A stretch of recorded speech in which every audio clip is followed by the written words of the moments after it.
Ayon sa isang pag-aaral, mahigit 26,000 pesos kada buwan ang kailangan ng isang pamilyang may 5 miyembro para sumaya at mabuhay ng disente dito sa Metro Manila. May price tag nga ba ang kaligayahan? Alamin sa report ni Darlene Kai.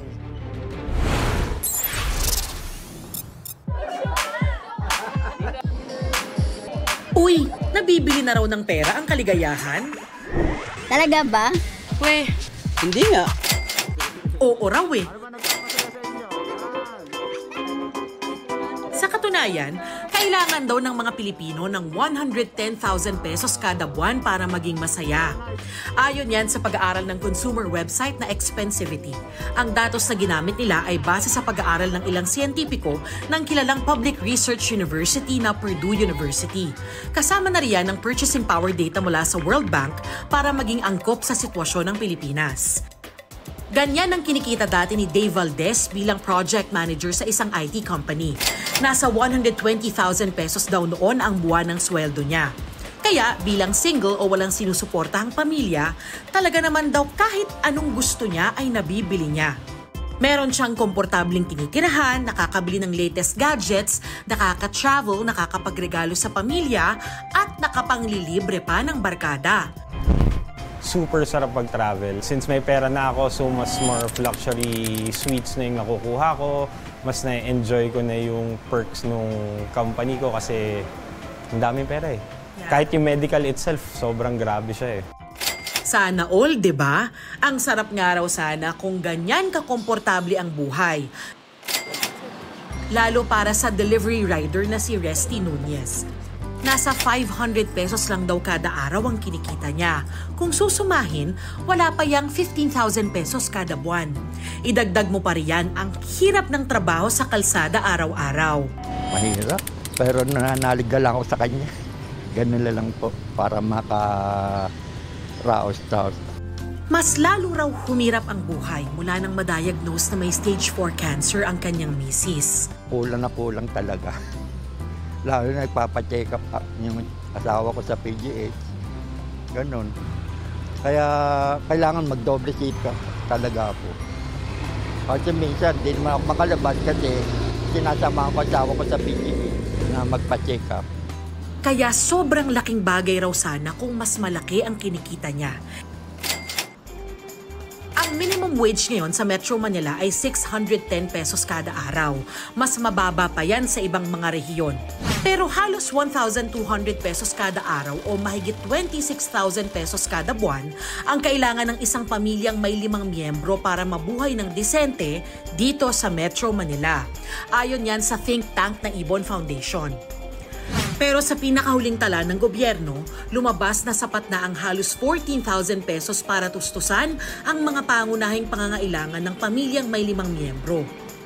May pagkakaiba man sa datos na yan, isang bagay ang malinaw.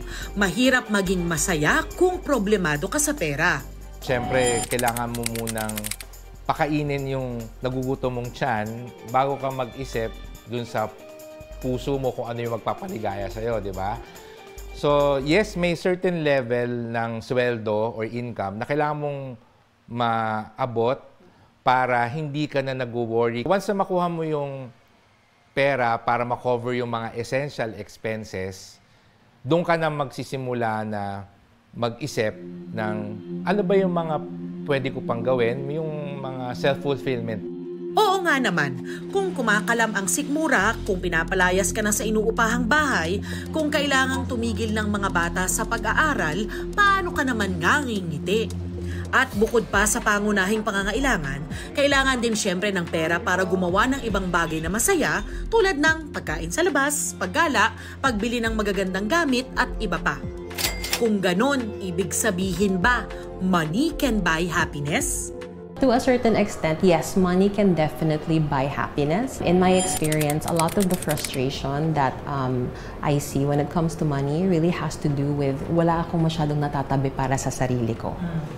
And that's really the main frustration. Pero in general, as long as kung ano yung kinikita mo is more than kung ano yung binigagastusan mo, for most of the time, people are content. So it's really that.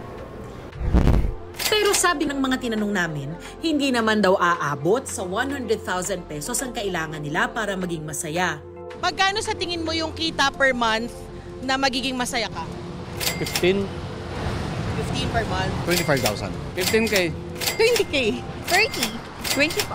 I think mas mababa sa 100,000 yung kailangan ng mga Pinoy para maging masaya. Ang nakikita kong number is 26,000 just for the minimum for you to have a decent living. So dagdagan mo na lang doon, depende sa tao. So kung ako, I would take a guess, kahit siguro mga 40,000 a month. Pero hindi lang din perang kailangan ng mga tao para sumaya. Para nga kay Dave, hindi sumapat ang 100,000 piso kada buwan para mabigyan siya ng kaligayahan. Kasabay kasi ng paglaki ng sweldo niya, ang pagdami rin ng trabaho. No matter what time of the day, like kahit may rest day ako, kahit nasa beach ako, nagtatrabaho ako, and sobrang hindi na siya nagiging fulfilling. Yes, madami akong perang nakukuha, I can spend for myself, pero wala naman akong oras para gastusin siya. So parang wala ding sense. Parang wala rin ako nagagawa sa buhay ko. Umabot yan sa punto na kinailangan niyang isakripisyo ang oras para sa pahinga, pati oras para sa kanyang pamilya at mga kaibigan. Kaya tinalikuran niya ang kanyang trabaho sa IT industry. Ngayon, nagtatrabaho na siya bilang bartender. 70% daw ng kanyang dating sweldo ang natapyas. Kaya napakalaking adjustment sa pamumuhay ang kinailangan niyang gawin. Pero kahit ganun, sobrang saya niya raw ngayon. Oh, I was definitely much happier here. Like, going into work with a smile says a lot. You know, when you wake up and then you say, oh, I'm excited to go to work. I don't know who I'm gonna meet or who I'm gonna be with.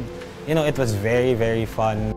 Kung tatanungin nga si Resty kung ano ang nakapagpapasaya sa kanya, Yung maging gumaling lang yung asawa ko sa sakit niya, okay na yun. Mahalakpasan niya lang yung pagsubok na dumadaan sa kanya. The secret is money can buy happiness, but you have to spend the money for others. Ginagamit mo yung pera para sa ibang tao. Ginagamit mo to provide for your family, ginagamit mo to help other people, and weirdly enough, that will give you self-fulfillment. panahon na raw para iwaksi ang pag-iisip na masamang maghangad ng pera. Pero katulad ng lahat ng bagay sa buhay, dapat balanse lang ang kagustuhan sa pera para maging masaya. So may pera ka nga, very low naman yung awareness mo. Gumagalaw ka lang sa mundo para huminga, hindi mo alam kung bakit ka nandito, the money won't help. So it's really having money but also knowing ano ba yung purpose ko dito sa mundo na to. Kasi this is what brings me happiness and fulfillment. Mahirap naman talagang lagyan ng price tag ang kaligayahan. Kanya-kanya kasi tayo ng mga sitwasyon at kailangan para sumaya.